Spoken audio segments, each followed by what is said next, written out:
High বন্ধুরা, তোমরা সবাই কেমন আছো? আশা করি ভালো আছো। আমিও খুব ভালো আছি। আমার পরিবারে আসার জন্য সবাইকে ওয়েলকাম জানাচ্ছি। যে আমরা গেছিলাম মাতপুর মনসামায়ের মন্দিরে।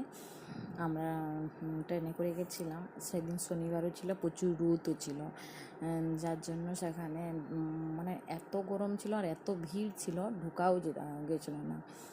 আর বাচ্চাকেও নিয়ে গেছিলাম, গরমে ঢুকতে পারবে না বলে, তাকে নিয়ে পুজো দিতে পারবো না বলে তাকে তার বাবার কাছে গাছের নিচে দাঁড় করিয়ে দিয়ে গেছিলাম।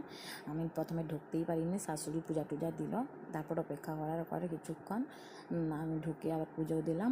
তারপর আবার তার বাবা প্রণাম করতে যাবে, তখন আবার লাইন দাঁড়িয়েছিল। দেরি হয়ে যাচ্ছে, বাচ্চাকে খিদা পেয়েছে, এই জন্য একটা লোককে অনুরোধ করতে উনি ছাড়লেন। আমি গিয়ে আবার বাচ্চাকে প্রণাম করিয়ে নিয়ে এলাম। দিয়ে 12:30 হয়ে গেছে পূজা শেষ হতে, আর বাচ্চাকেও খিদা পেয়েছে, আমরাও যেহেতু কিছু খেয়ে যাই না, আমাদেরকেও খিদা পেয়েছে। এই জন্য আবার সেখানে নিরামিষ সব ভাত খেয়ে সেখান থেকে জকপুর স্টেশনে চড়ে আমরা খড়গপুর স্টেশনে নামেছি। আবার সেখানে দেখি যে ট্রেন নেই, 6টার সময় ট্রেন আছে। বাচ্চাকে নিয়ে গেছি, এতক্ষণ অপেক্ষা করাও যাবে না।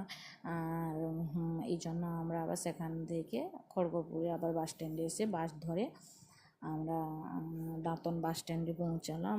5টা 5:30 বেজে গেছিলো। ঘর পৌঁছাতে 6টা হয়ে গেছে।